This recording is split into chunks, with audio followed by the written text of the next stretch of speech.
We're thriving in many ways, but grief is bumpy. Through hearing other people's stories, you start to craft and model your own. I noticed that you really do a beautiful job in helping to guide your children through grief.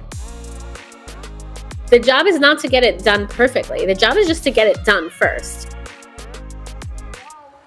You're making joy out of the mundane. You're looking at the grind of your life as a privilege of being able to be alive. Welcome, Karine, Nissim. First of all, I'm so excited to officially meet you after talking with you on social media for, I guess it's been like 4 years now. Yes, it's been almost 3. Yes, very nice to actually see your face. So social media is an amazing thing, like amazing connective platform. Shall we talk about how we met? Yes, go for it. So Karine Nissim was married to a childhood friend of mine with whom I went to summer camp. He passed away in a tragic not boating, but a tragic accident on the water. And that is where I met Karine because I saw her posts about this tragedy. It went into my kind of summer camp Facebook group. And then I started following you on Instagram. And you are amazing. You're doing some amazing work with grief. Shall we start there? Sure. When we lost Aaron, my late husband, it was very unexpected. And at first, didn't really know how to communicate with people, how many people we knew in different chunks of our life. And so I took to Instagram to post the announcement of his death. That in and of itself was weird, but it felt right because we needed people to know. And then as tragedy hit and our grief and healing journey began, I started to share more, again, really just for myself and my own reflection. I had a film background and I was really just interested in the way that Instagram in particular, with its stories feature, had become this kind of like way I curated my own experience. Before he passed during the early pandemic, we were home all the time with kids and I would document our life and just really enjoyed the documenting of the little bits of life, that happened with young children at home. And with the passing weeks and months, I didn't post that much, but then I just started to share little bits of my heart and what I was going through. What ended up happening was I would get all these DMs from people that I was helping them and I didn't really understand why. And I kind of pressed like, how does me barfing out all my big feelings help anybody? And what I started to understand is that even though maybe they're not going through something exactly the same, they've been through loss, they've been through grief, or they're having a hard time. And me sharing and being vulnerable allowed them to connect, allowed them to feel something, to feel heard somehow. And that became this like beautiful bridge of connection with lots of people that I'd never met, friends of his like you from childhood, to people I hadn't seen personally in 20 years, to complete strangers who'd also lost a husband, to the random mom at school that I don't know, but who had gone through something similar. And it started to create these little connective tissues around me and helped me feel less alone, ultimately. It gave me this kind of platform to explore what I call the kind of like parallel lanes on the highway, which is, especially because I had kids, I sort of woke up right away and said, well, I must do this and I must do this and I must do this because they are my number one responsibility. And so I had to carve out the path for joy as well. And I had to carve out the path for pain and for grief right next to it so that I was essentially like swerving between these lanes on my own personal highway. You did it so beautifully too. So beautifully. Like the way you write. I remember talking to a friend of mine that I also went to summer camp with, and she described you as like, she said, I don't know her, but she feels like an old friend. So how big were these networks? I mean, if you touched me, we're living so far away from each other. I can't imagine how many other people have reached out to you. Yeah, I mean, I think over the last it's been almost 3 years, and I think I've probably gotten, several hundred messages. I'm not like a huge influencer, but we knew people and our businesses also affected people. And, we're not 20 and we're not 80. So, somewhere in the middle of there, you collect friends. And, I think it ultimately touched people because there's this kind of like new brand of American dream, right? We had a sort of darling of a startup in the early startup days in LA and 3 kids and got a ton of great press for our first startup, Dog Vacay. And so we were this kind of like tech couple. And I, as the kind of like more, creative filmmakery one, was posting us boating during the pandemic and making breakfast. And it hits home when, you see that kind of fall apart out of nowhere for no good reason. So I think it's affecting. It's affecting because it's premature and because it just, rings the bell of just because we're doing all the right things doesn't mean something horrible can't happen. And that's really a hard pill to swallow. And so when something horrible happens, most people, I think, kind of quietly tuck away and go through it. And I, in one way, didn't really have that option because, people just knew. How are you doing now, 3.5 years later? Like, are you? It's almost 3 years. So it's like 2 3/4. Well, I How am I felt like doing? it wasn't before the pandemic. I thought it was right before for some No, reason. no, it was in the middle. It was March It's in the middle. 21. March will be 3 years. We're doing great. We're thriving in many ways, but grief is bumpy. I'm not going to say I cry every night, but like it comes when it comes. And it doesn't mean that I'm joyless or I'm not living my life with purpose, but it's a big hit.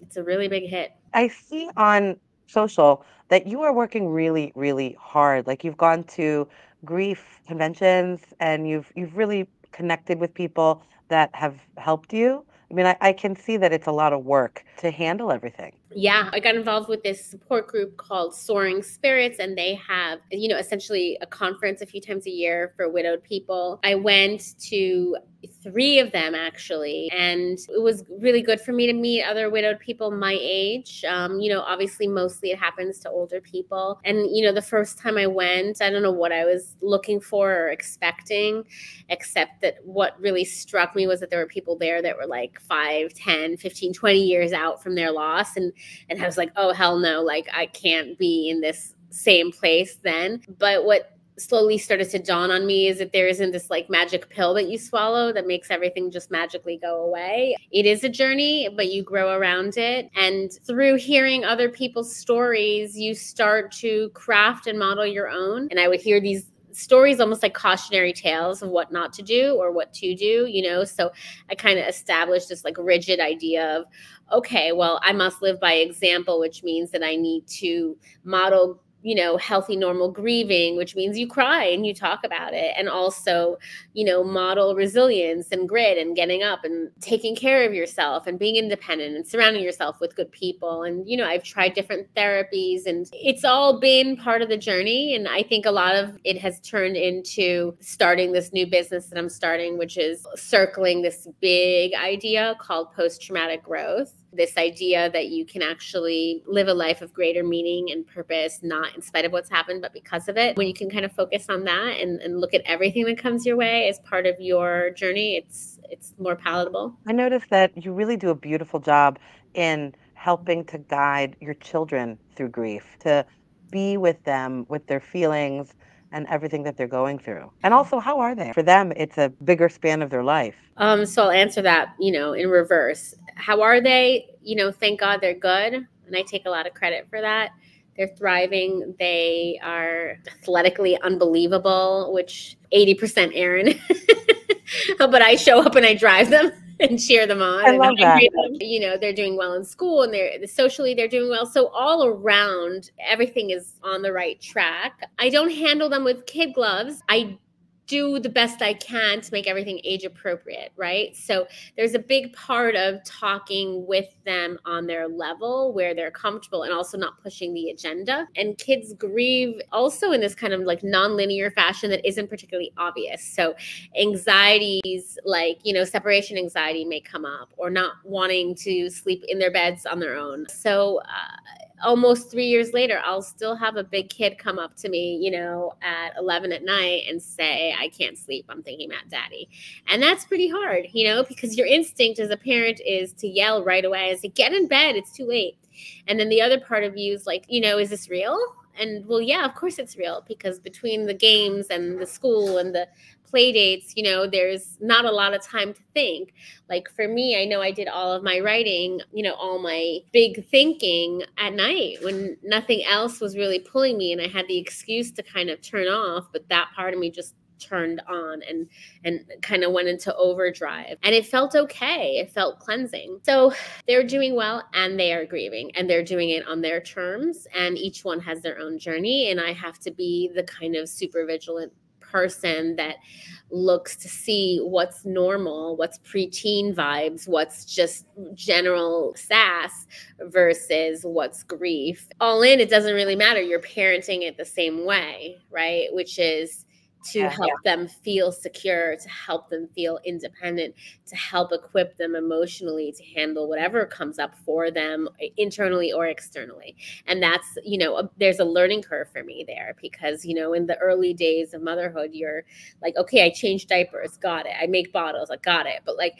now it's kind of like, oh, you're like a really formed person that I'm ultimately kind of the boss of, but you got to learn how to be the boss of too. And so like, let's work on this together. And another big part of like my ideology around it was, you know what? These are the cards they got dealt. They're the ones I got dealt. They're the ones they got dealt. So there's a part of me that's going to instinctually want to overcompensate for him not being here, right? And then there's another part that kind of needs to override that and say, well, you're not him, you're you in this situation, and they're them in this situation, and we're just going to do our best and cobble together our experience on our terms. So I really try always to not feel sorry for them, right? But to also surround them with positive experiences and not feel like we're not living the life we should be living. So they lean on you, obviously. I mean, you're their mom for guidance. Who do you lean on?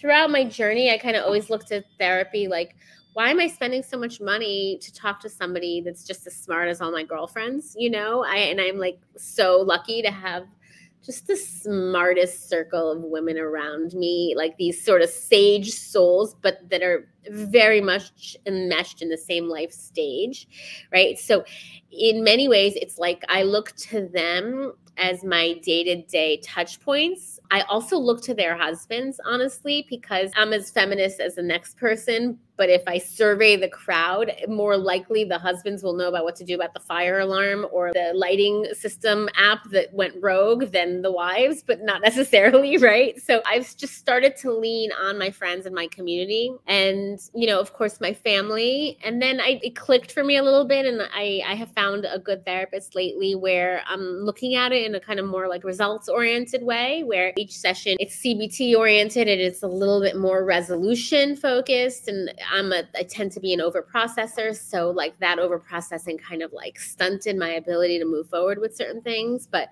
it's this kind of marriage of, hey, like you are who you are. And like, maybe you don't want to do these things, or maybe you procrastinate about certain things, or maybe you're annoyed that you're the one that has to take out the trash all the time. And, so what? Like, let's rewrite that story. Let's reframe it. And let's also just come up with a decision of like, this actually is important and you do need to do it. And this is why. And just like, know that and let it go, let everything else go and just move forward. So there's a lot of that like coaching that I'm doing on myself and that reframing. And I'm not shy about asking for help. And I think that that's been really important for me. I credit social media for that because it's been a wonderful bridge for community for me as well. Then you also have to balance your career. You're also a tech giant. You and Aaron created Dog Vacay, which was acquired by Rover, which is like Airbnb for dogs. If anybody doesn't know, look it up. It's amazing. I remember I sent you that article that came from a friend textbook that had you and Aaron in it. Like you were literally being taught in a college course. Do you remember that? No, you have to send it to me again. If you just scroll up in the Instagram, it was a screenshot that somebody put in. It was like, I guess it was a marketing or a tech class, I'm not sure what, but you and Aaron were like in the book, in That's their textbook. wild.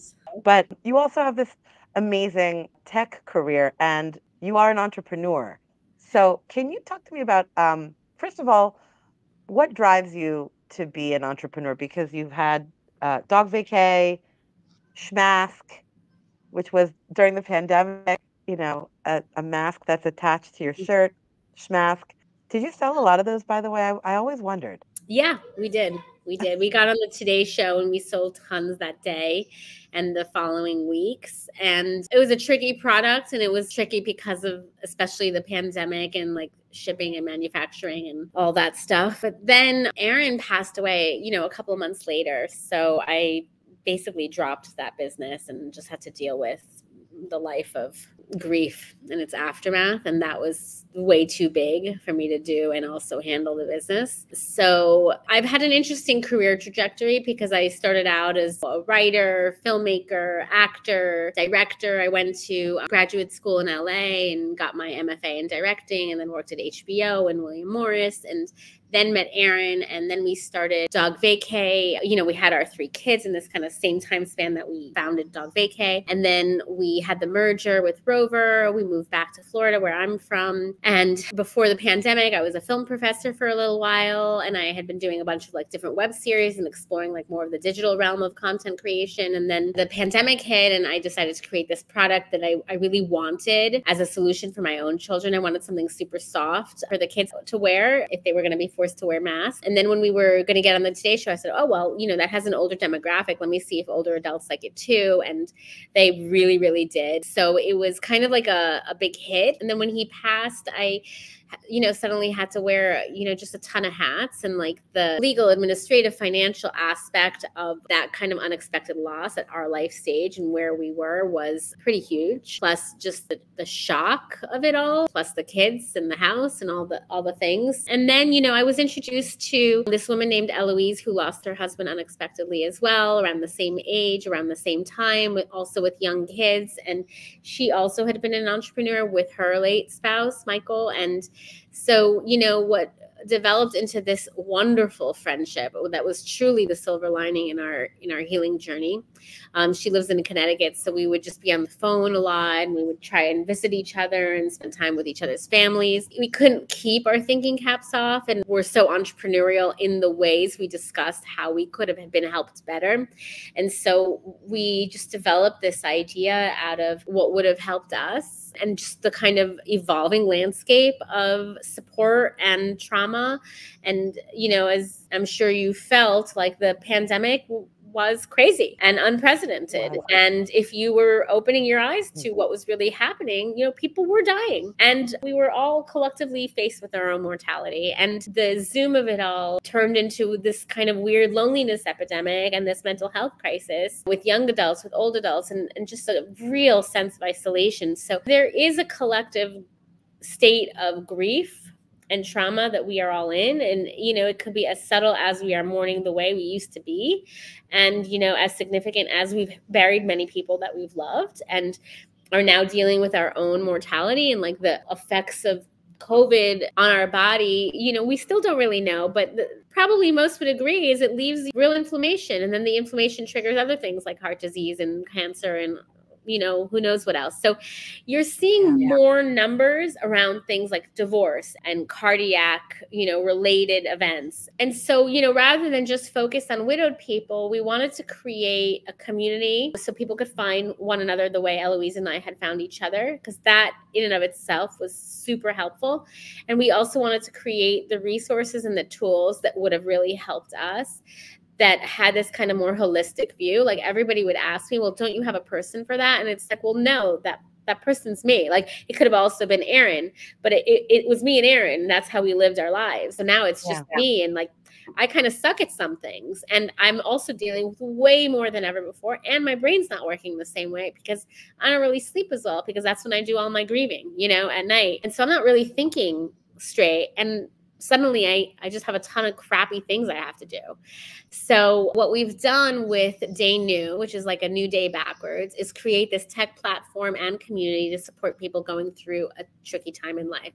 It could be loss, illness, divorce, or any kind of trauma. And what we do is have several really awesome features. One of them is an organizing tool that will, based on the questions you answer and the tags that you choose prompt you with different things to add to your task list that may be as practical as I need to call an estate attorney, or I have to apply for widow benefits with Social Security, to softer, more emotional things like try this 5-minute meditation or walk your dog or read this article that, talks about trauma on the brain and how like it actually impacts you in like a day-to-day way that's more scientific. And then, also social ways. So like besides being able to find somebody going through something similar, you can also create a community page so that your community can support you in ways that you actually need. While I was flooded with casseroles and grief books and flowers, which were also generous and thoughtful, what I really needed sometimes was somebody to walk my dog, or somebody to drive my kids to school, or somebody to just sit with me and open the mail, or somebody to take me to get my hair cut,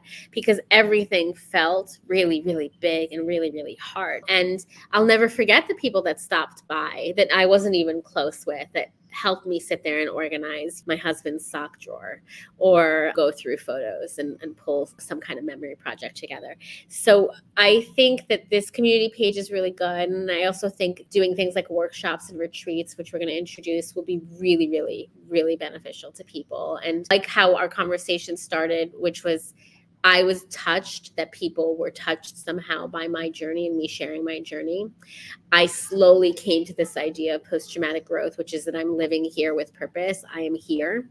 Why am I here and what am I doing? And if I'm here to help people by going through what I'm going through, then I'm going to do it the best way I can. And I'm going to apply maybe some part of like the poetry of my soul's journey and combine that with my actual entrepreneurial expertise and also some innate sense of like what makes a product good and slick and have a good user interface so that it can actually bring people together and actually help people in ways that are dynamic and true to what their needs are. And to be able to partner with another woman who's on the same journey as me is so special and so beautiful, because we're not in it alone. The journey of creating this business is as healing in and of itself as what we hope the actual business and product can be. Can you describe your entrepreneurial process? When you were on Instagram, like you did crowdsource your support by creating a WhatsApp group. Is that part of that? I do live out loud. It's just my style. I love getting advice and I love talking to people and bouncing ideas around. For example, Schmass came out of me online shopping at night, like in doom scrolling, like COVID news, early days. And then I was like, oh, I gotta, what are the kids gonna wear to school in the fall and blah, blah, blah. And then all of a sudden I brought, like 10 women together in my backyard, 6 feet separated, and showed them mock-ups of the product on my children and got notes and got like feedback. And, everyone was unilaterally like, my kids will wear it if it is super duper comfortable. And I was like, okay, got it. And I just worked so hard to make a product that was like as comfortable as it could possibly be. Right. And then with Day New, it was a kind of a long development process where the idea hasn't really shifted. It's just gotten bigger and bigger and more nuanced and more specific. And then through every single evolution of it, you go layers deeper because you have to kind of put pen to paper. So where it was big ideas in the beginning of just 2 women talking and sussing out and teasing it out, then you take to the development team to build out the app and the platform, and you start to wireframe it, and you start to say, well, what is the actual language on this page, and how do you go from here to here to here, and then what happens if you're a supporter versus if you're the user. And now, we're kind of, before we'll launch in about a month, we're at like the storytelling phase. We're going to be talking to journalists and, creating our social media accounts. And so that is the part that I'm like a little bit more excited about, because I'm a storyteller and I'm excited about how to tell this story, because it's the buddy romance of me and my co-founder, Eloise. It's the growth from the ashes that is our personal journey. It's the hope of this concept called post-traumatic growth. And it's like the practical parts of the actual app, the task list, the AI prompts, the kinds of things a therapist might ask you to do or a life coach may help you think about. And then, of course, really great content that is also user generated. The ability to connect with other people going through something is so powerful, especially in a time of great isolation. So social media becomes an extension of me thinking out loud and then getting feedback and then seeing very quickly from something as simple as, well, what are the most comfortable, affordable mom jeans out there that will fit me, plus or minus 10 pounds and work well for Thanksgiving dinner, versus, which I always would get lots of lots of feedback about that, and like fashion, to try out this sexy salad because it has the most basic ingredients, and then kids and adults love it the same, to what would help you the most after you buried your parents or after you went through your divorce or whatever you're going through. And because I'm more extroverted, because I'm a kind of like a deeply feeling, thoughtful person,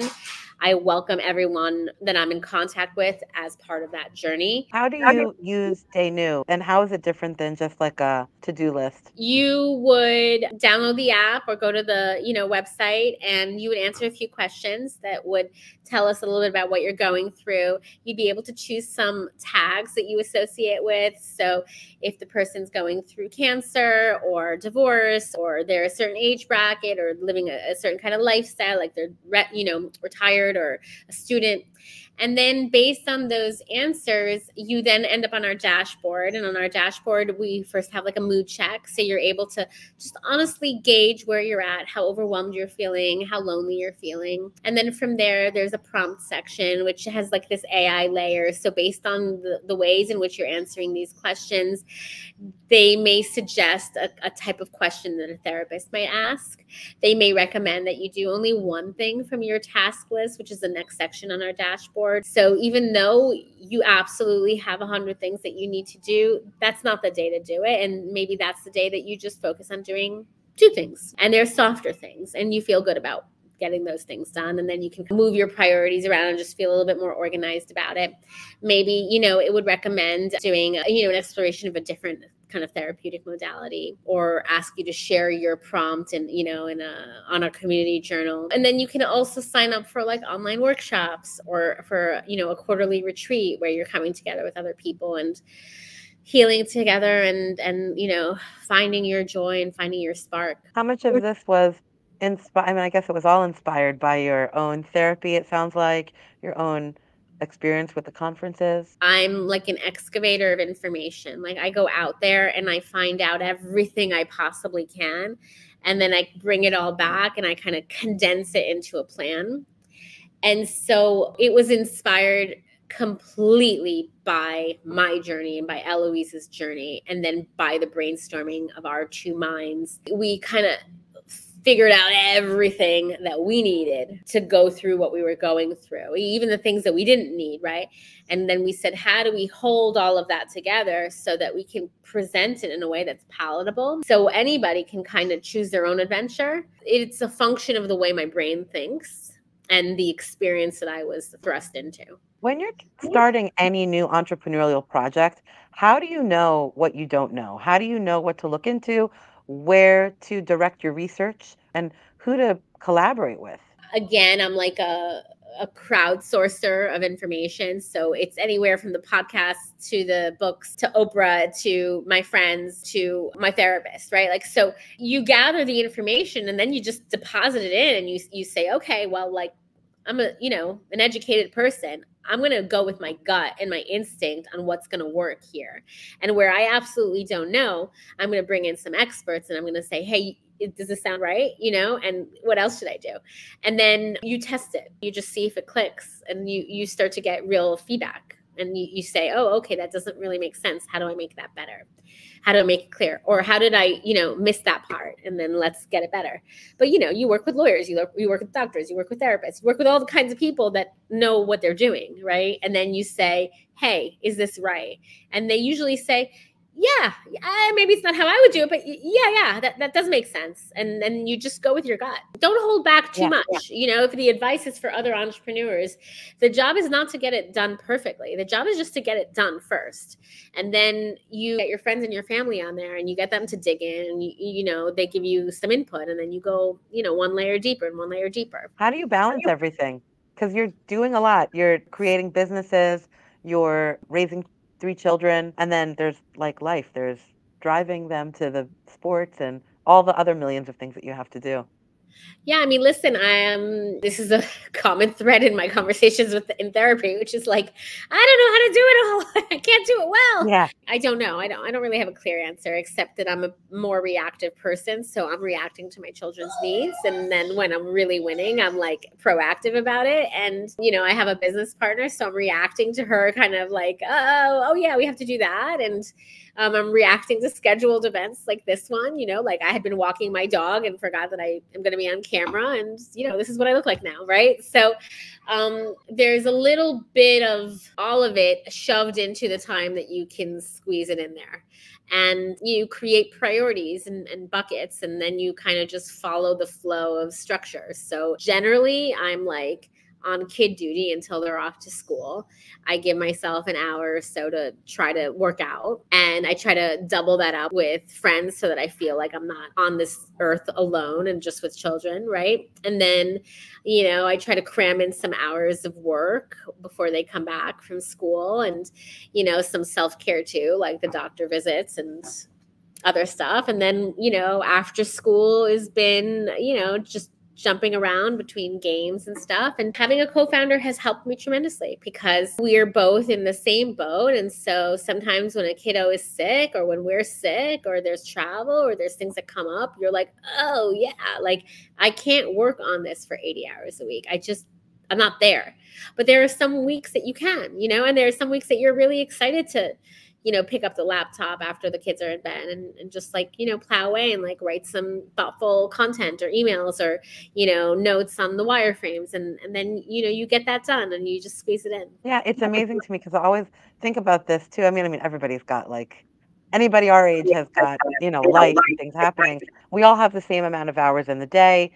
Some people I find though are like super productive. Some people Yeah. are on top of their tasks. They don't drag their feet on certain things, but maybe they're not doing big things. They're not doing big thinking. Everyone's different. It's okay. You have to just be kind of proud of yourself and the little things Yeah. that you get done. What makes you happy these days? Or where do you find your joy? I do enjoy seeing my kids be good at their sports. That makes me happy. I enjoy our meals together. I enjoy working out. I enjoy catching up with friends. When I can squeeze it in, I enjoy a great show and thinking about things like travel. And I'm very much enjoying the process of building this business. It's like it's creating like these neuro pathways that are pushing out some of the cobwebs of grief, because I think you do end up cloggy up here after some time of being in a certain kind of like mental space. So, those are my silver linings, and I just credit some part of my nature, which is I am optimistic to my core. I didn't know that until I went through what I went through. And that's another part of it. It's like I can see now through all the research that I've done that, like, we have natures. And when you are not exposed to a lot of trauma, we become a little bit more resilient in the face of trauma. Someone like me, who's a little bit more optimistic and a little bit more extroverted, is better positioned. And then when you add to it things like education and a kind of emotional IQ, you're a little bit more boosted. The fact that I'm a bit younger and I have my kids to kind of like force me out of bed every day. I don't get to be really indulgent in my own grief, right, for very long. So, all of those things helped me, but it also made me recognize that not everybody has the same cards, in their hand. And so how can our platform and our app help them find ways to connect with other people, help them get a little bit more organized, help them find their own personal motivation to move beyond that fog and that the shadow of going through something. And listen, you need to kind of be in it, but you also need to see outside of it, even when you're in it. So I am a person who is constantly fighting very, very, very hard to not take for granted any part of my life and to find joy and pleasure everywhere that it's on offer as safely and responsibly as I can. When you kind of identify those values, and at the top of them is like my own health, my children's health, our happiness, our stability, right? And then everything gets filtered down from that. It's like, okay, well, walking the dog on a beautiful day is a privilege. It's an honor. I have legs that are working and feet that are working. I have sneakers that are tied. Everything is good. I'm grateful for those things. And I can break it down in that way. And, and that's become the new thing that I tell the kiddo that can't sleep because he's anxious or because he's thinking about daddy, it's like, well, you know, counting sheep is so yesterday. Let's count our blessings. Let's remind ourselves constantly about what we do have, because we are here and we're either in or we're out. So I'm in. It sounds like the gratitude is what keeps you present. The gratitude and the holding the space for all of it. You can be grateful and miss your person and feel sad. You get to do all those things and feel happy. You know, you can be all of them at the same time. Yeah. And how do you stay present? Because, like, I'm just thinking about all the things in your mind. Like, there's a lot to think about of what happened in the past. There's a lot you're planning for in the future. And you're also going to the games where you have to be there in the moment. I have seen myself enter this revelry and then snap out of it, right? I have seen it happen where I'm in a moment, you know, and my kids are all around me and I'm not really there. And then I've had to snap up and be like, oh, yeah, okay, what's happening in the game? You know, that's just like, I guess, like mental tricks and, you know, techniques. Nowadays, everyone gets diagnosed with some version of ADD, right? But back when we were kids, it wasn't as common. And so I was recently on this trip and I met a person who had ADD, but was, you know, quite successful. And I said, all right, so like, are you medicated? Like, what do you do? Da, da, da. And he's like, yes, I just see my brain take off and then I just ping it right back into the you know, the focus. And obviously that's not going to work for everybody, but like, that's what I'm doing, right? That's how I'm coping. I'm coping by saying, okay, I have all of the stimulus around me, so I can enter some flow or some thought bubble, but then something snaps me out of it. But it's also why I'm not like, you know, writing a 1,000-page novel. It's because I don't really have that much uninterrupted time. You do write a lot on Instagram, though. I hope that you, and I've told you this before, I hope that you take all of those beautiful writings and put them into a book. That's kind of the beauty also of social media, is you can get feedback on it in real time, and then you can go collect all the pieces and put them all together. I'm trying to think about what the through line is and what the book is, and I have decided that I am launching the business first because I think ultimately through this launching, I'm going to have all these other sort of touch points, the true crowdsourcing of like our community that we're going to build, and then see, well, what does this book actually really want to be? You know, because it's one part my musings and my, you know, journey, and it's another part, how am I in service of other people's journeys? Is that what drives you, is being in service? It certainly didn't in the beginning, and then it started to be much more interesting. You have to pull yourself outside of yourself a little bit, and then the whole thing becomes a little bit more interesting because it just isn't about you exclusively. If you asked me 2 years ago, like, do you wake up in the morning and try to help people? I was like, no. Just trying to survive. Survival, right? And then I was like always so perplexed by these comments with the you're helping people. And I was like, but okay, cool. And the more and more I thought about it, I was like, well, okay, so how do I do a better job of that? At least I'm helping people, right? And then you kind of tap into the pain points, and the pain points are that people feel alone. Period. End of story. We feel alone in our pain, and that just sucks. I'm surrounded by people, and I also feel alone. And maybe the first part of it is taking a little bit of the shame out of it. So if I can live out loud, I'm not saying anybody else needs to, but then maybe they don't feel so alone, and also they don't feel so weird about whatever they're, you know, experiencing. And also it's okay to be weird. You know, it's interesting. Let's sit on that word for a second. Interesting. Like, I think because I had this sort of filmmaker actor background and like fell in love with the story of a character's evolution and the psychology around it, I could say in the early days, I was like, well, I'm never going to feel the way I feel right now again. This is a timely moment. So let me capture that, right?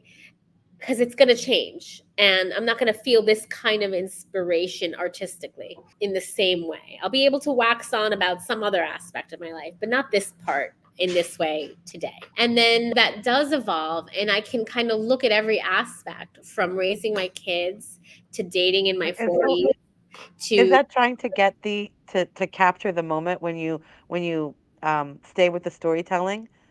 Is that what you're saying? I mean, I think the goal of my storytelling was simply a mirror, a photo album of my own journey for myself, period. that is my only intention. Ultimately, early on, I used Instagram and I liked the way it reminded me about my life. I would really just look at my own feed and I'd be like, oh yeah, that was amazing, right? And then it turned to a darker corner and I would just kind of like burst out these little moments that popped up in my head at 2 in the morning. And then I would see the feedback and then I would read back on it a week later, a month later, or a year later. I would be like, oh yeah, I remember that night. I remember that moment, because without it, I wouldn't remember, because I have a much longer document in my phone that's hundreds of pages long, but things I've never published, right? And I never read that. I have yet to read it. I turned it into a book and I was like, is this a book? But I can't even Wow. sit in face and read that, but I can read my Instagram stories, right? For me, it was telling my own story in a crafted way. It's 1% of the story. It's not even 1%. And then when I realized that story helped others, I started to investigate a little bit. And then I said, well, okay, as a business person, how can I create something that doesn't already exist that actually is really helpful beyond the content alone, right? Because there's tons of wonderful content out there, but there's not really a way to apply it. And so the ways in which you apply healing is like, okay, you integrate what you learn from that content into your own journey, but that's kind of hard to do. And like, you kind of need to be bludgeoned to like understand like, what's the message of reframing and how do I do that in my own personal life? And I think that this app functions as like a tool set for you to say, well, this is how I want to craft my journey, and this is how I'm going to do it. I'm going to check in with my daily vibe. I'm going to barf out my feelings, either keep it personal or share it with the world. I'm going to find other people to connect with. I'm going to get organized about the stuff I need to do. I'm going to learn more about what I'm going through and about all the things that are on offer, to help me or to get more organized in different parts of my life. And then I'm going to, take that connection a layer deeper. I'm going to ask for help the way that I need to be helped. And then I'm going to find ways to help myself too. And then I'm also going to really, really think about my journey and like, where do I want to go? And why am I here? And what am I doing? I think if you can kind of like bring all of that together in one space, it becomes interesting. Again, that word interesting. It's like the storyteller in me can really just stop and appreciate that if it's interesting, I'm here for it. And so it no longer just has to be a happy story. It can be It's very vulnerable of you. It can be my own character arc, my own growth, my own hero's ascent, right? And so I can see that I am not a perfect being and I have my own struggles, and so do my kids, and so do the people around me. And okay. I love how you're holding space for yourself as well as you do it for your kids, but you beautifully do it for yourself as well. That's a real gift. It's a real talent to be able to give yourself that grace. Thank you. I think I also kind of like really attached to the idea that like this is actual life. For example, I had to take my daughter to a gymnastics tournament an hour and a half away from my house, right? And it was right at the same time as the Super Bowl. And my like sons really wanted me to be there for the Super Bowl. They really wanted to have the party at our house. So I left my own home with my sons, had my in-laws here, my parents, my brothers, my kids' friends, and my kids without me, put a bunch of junk food on the table, and then got in a car with another friend and her daughter, and then drove to this tournament, and then was fully there for the tournament and filmed it and everything, and then drove back, and then caught the last quarter of the game and cleaned up my house. And there's a part of that day where I'm a real martyr, where I'm schlepping to the tournament that's super far, and then I'm also cleaning up for the party that I'm not even at, right? And then there's another part of it which is, well, but like, let's make it fun. Like, let's have some of the junk food I really like, so that at the end of the day I get to like have a few bites of something yummy. And it wouldn't kill me to have to like watch another full football game. So like, if I catch the last bit of it and then like rewind to watch the best commercials or the halftime show, like, it's not the worst thing. And at least I was there. And so what if I'm cleaning up? It's also exercise. And you know what? So what if the place is a schlep for the tournament? I also get to like hang out with my friend and develop, a deeper friendship there, and have my daughter chit chat with her girlfriend in the back. And so like, you're making joy out of the mundane. You're looking at the grind of your life as a privilege of being able to be alive. Have you always had this outlook? Have you always been this type of an optimist? No, or did it just come with necessity? no, I don't know. It's both, probably. It's both.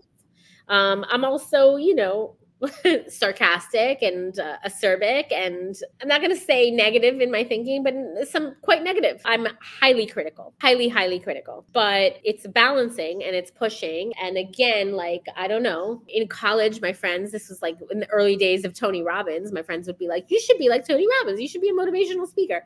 So yeah, maybe. Maybe it's also me, but I'll walk into any place and be like, I should do this wrong, and this differently. So I don't know. There's only so much we can do in a day, right? Yeah, You do seem to pack it in though. we're trying. We're trying. Yeah. Any last words you want to leave us with? Any advice or musings? I'm happy to connect with you. I'm happy to connect with your listeners and share this part of my journey. This is me today, and I'll be different tomorrow. And the same goes for everyone, listening that I get to connect with here. So all I can say is chin up. I think that we get this one life, and I hope that you can make the most out of it and really try to look for your own purpose. That's what I hope to impart. Karine, I'm so thankful that you were able to make time. I really appreciate it. It's just been such a pleasure because I've just been watching you, connecting with you through this journey. And it's so amazing that we did it through social media. Like, that is amazing to me. Like, it's wild. Thank you, thank you, thank you. And how can people connect with you? How do you want people to reach out to you? Anybody can follow me on Karine Dream on Instagram, and the app is called Day New, Daynew, like a new day backwards. And we also have social media, so daynew.ig or at Day New for Facebook. And that's the best way. Karine, thank you, thank you. Thank you, Hadass. Nice to finally meet you. I know, it's so cool.